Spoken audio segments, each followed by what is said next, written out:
few months ago, you were scrolling through your phone like you normally do. You were scrolling on Indeed, and then you saw a job ad that looks like they actually created that ad for you, because everything the job was describing, that's you. The qualifications, you meet them. The descriptions, you meet them. So naturally, what did you do? You proceeded to apply. 2 weeks after you applied, you received an email inviting you for the first interview. You went for the interview, it was perfect.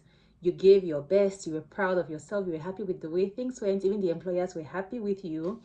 And after a while, they sent you an email for a second interview. You were not discouraged, you were not phased out, you went for the second one, you performed well just like the first one. Everybody was happy, you discussed salary expectations with your employer, and then they told you they're going to give you a call back to let you know how things went. And then a couple of days afterwards, they gave you a call, they advised that you have been offered the job.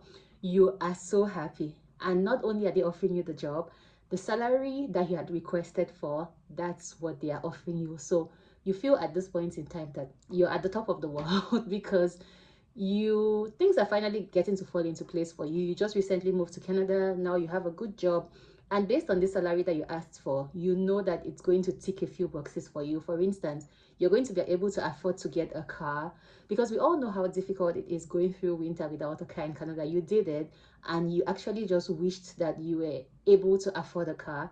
And then now with this salary, you know for sure that you'll be able to afford a car. And you're thinking, even the place where you're currently living with your family member, maybe you would just move out, find your own place, because for sure you have the resources now to do that. um so before you proceed further, I'm here to give you some guidance that will not only help you to protect your peace, but it will prevent you from entering financial situations that could take you a while to get out of.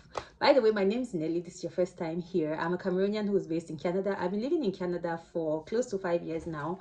So on this channel, I share bits and pieces of my life in Canada. And also, if I learn anything new, which I think could be beneficial to anyone who's living in Canada, I always come to share it on this channel. So if this is something that really interests you, I'll recommend that you hit the subscribe button so that you don't miss out on any of my videos, and also give me a thumbs up if you like today's content. When an employer says they are going to offer you 60,000, it's not the time for you to bring out your calculator to do 60,000 divided by 12, and then you're like, oh wow, 5,000, that's really reasonable. With 5,000, I will do this, this, that.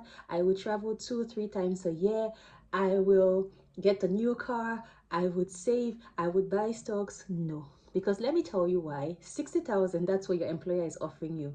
But that's not what will hit your bank account. So the moment you start budgeting based on that 60,000, that is where your issue starts. So at the end of this video, the goal is to help you budget based on what your actual salary is going to be, even before you receive your first paycheck.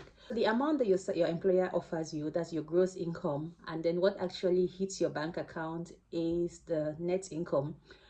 The difference between the gross income and the net income is mandatory deduction. These deductions are not random. They fund the system which you may eventually use. These deductions include employment insurance. So this is like, for instance, in the case where you're no longer working, maybe you lose your job, then the employment insurance is going to cover for this. There's also work benefits as well. This is applicable in a case where you're a full-time worker. So you have health, dental, you have also RRSP. There's also CPP. This is for retirement. And then the last one, you have the federal and provincial tax. This is based on income and the province. So all of these calculations, all of these deductions have to be made from the gross income for you to be able to get your net income, which is why it's important for you not to do your calculations based on the gross income. So if you're being offered 60,000, bear in mind that your net income is going to be between 70 to 75% of 60,000. So approximately that is 42,000 to 45,000. So any financial decisions you're taking, take it bearing in mind that you're making between 42 to 45,000. If you're thinking of buying a car, if you're thinking of renting a house, bear in mind that your income is between 42 to 45,000, and make your decision based on that. That way you'll be able to protect your peace, and that way you will not get into situations that will be so difficult for you to get out of. The biggest mistake that I see new immigrants make